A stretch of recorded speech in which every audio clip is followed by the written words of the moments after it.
Russia has shelled a Ukrainian nuclear power plant, with shocking footage emerging from inside the plant, showing workers warning of dire consequences should any accident occur.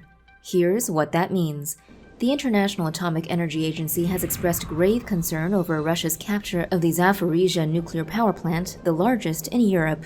In a Friday statement cited by CNN, Ukraine's State Emergency Services said a training building inside the main reactor complex caught fire after shelling from Russian military forces, while the State Nuclear Regulatory Inspectorate said that although the plant's 6 reactors remained intact, compartment auxiliary buildings for Reactor Unit 1 had been damaged. Experts speaking to science journal Nature have cautioned against comparisons to the 1986 disaster at Chernobyl. However, because unlike at Chernobyl, each reactor sits within both a massive reinforced concrete containment structure and is enclosed in a pressurized steel vessel. Additionally, The Guardian explains that the Chernobyl disaster was caused by a graphite fire, which sent a radiation plume across Europe, while the Zaporizhzhia plant uses pressurized water reactors, which do not involve graphite. One issue that does remain, though, is that according to Nature, as the attack took place, 5 of Zaporizhzhia's 6 reactors had been shut down. The problem here is that uranium nuclei and used fuel rods break up, and as a result, radioactive isotopes can accumulate and produce heat even after a shutdown. To mitigate against this, shutdown reactor cores still need to be cooled, which requires power, and if the reactor's active cooling suddenly stopped, the plant could face a scenario similar to that of the Fukushima nuclear power plant in Japan, when power was cut off after the March 11, 2011 earthquake and tsunami, and 3 reactors melted down. Even this scenario is unlikely, however, as one nuclear safety researcher at the University of Tokyo explained, as the Ukrainian plant has several alternative cooling systems, and experts told Nature that even if a reactor core were to melt down, it might not cause a major release of radioactive materials. Elsewhere, strategically having taken Zaporizhzhia, Ukrainian President Volodymyr Zelensky has now warned Russian forces will attempt to capture Yuzhno-Kuriinsk nuclear power plant, according to the Associated Press. Of course, both of those attacks come in the wake of the attack on the Chernobyl nuclear site in the very early stages of Russia's invasion of Ukraine. Workers at the plant have been held hostage, according to the mayor of Slavyutych, a satellite town where most of them live.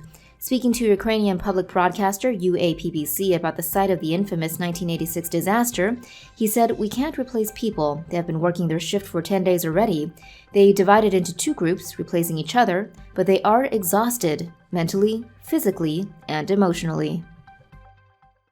A few of Russia's feared thermobaric missile launchers have been entering the Ukraine, which means that large parts of Ukrainian suburbs could soon be vacuum bombed, leading to massive civilian casualties. Here are the details.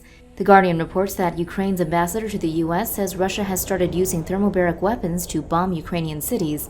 This comes in the wake of multiple social media posts showing TOS-1 thermobaric missile launchers entering Ukraine. The TOS-1 vehicle can fire 24 thermobaric missiles in 15 seconds, and each missile can destroy buildings within hundreds of meters of the detonation point. The missile can be fired up to 6 kilometers away. When it hits its target, an initial charge distributes an aerosol made up of very fine material, which could be anything from a carbon-based fuel to tiny metal particles. This highly flammable cloud is then ignited by a second charge. When the cloud erupts, it creates a massive shockwave, as well as a vacuum as it sucks up all surrounding oxygen. The blast wave can last for significantly longer than a conventional explosive and is capable of vaporizing human bodies. It is, however, designed to destroy defensive positions, which means it causes massive damage to city buildings, while also causing many human casualties. Dr. Marcus Hellier of the Australian Strategic Policy Institute says it's only a matter of time before Russia starts using thermobaric weapons, as their use is pretty standard in terms of Russian warfare tactics. Hellier said he expected to see more thermobaric warfare in Ukraine. As military experts warn that Russia may be shifting tactics, increasingly using artillery and air bombardments to pulverize cities as they previously did in Chechnya and Syria, according to the Associated Press, Kievs Metro is operating as a city-wide bomb shelter. In the last week, Russia has bombarded Kyiv with missile strikes, with troops attempting to push into the city from the northwest, and the Kyiv TV tower hit by a projectile on March 1st.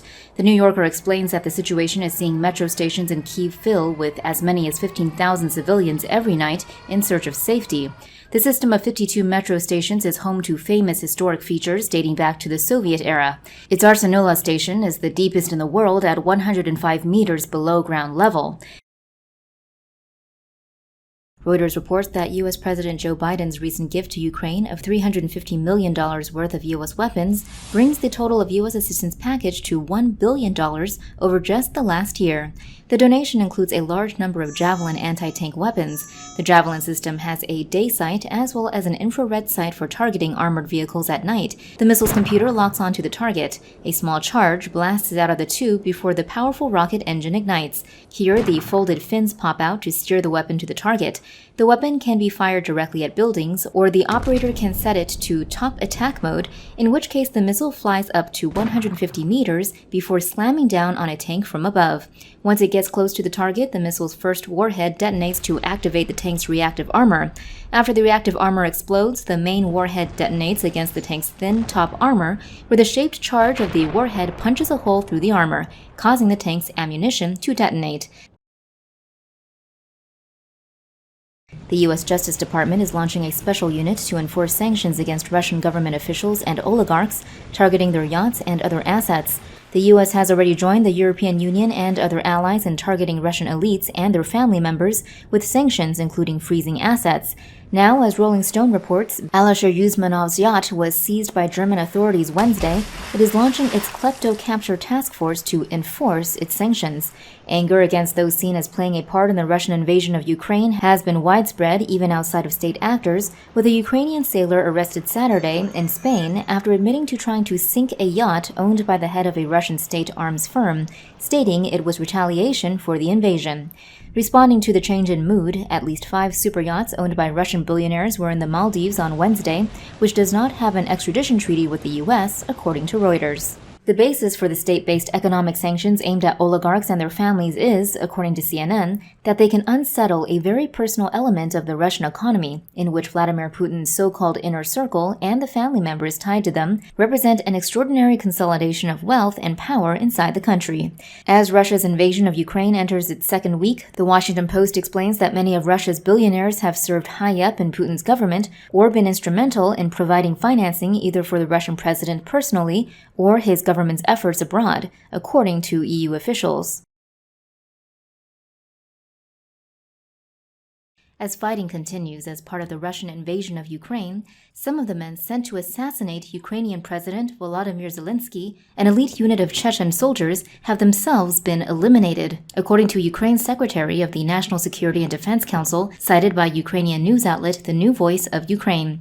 Speaking to Ukraine's Rada TV channel, Oleksiy Danilov said the Chechens had split into 2 groups, with one handled near Hostomel, a town near Kiev, and the other in our sites. Seemingly corroborating part of the statement, the Kyiv Independent reported that Ukrainian forces had successfully destroyed a Chechen Special Forces column of tanks near Hostomel on Saturday, February 26th. In a separate development, the Times of London reported last week that more than 400 Russian mercenaries are operating in Kyiv with orders to assassinate President Zelensky. The Wagner Group, a private Russian militia, flew in mercenaries from Africa 5 weeks ago on a mission to decapitate Zelensky's government. For more news animations and explainers, hit the subscribe and bell button to join the Tomo News family. Thanks for watching.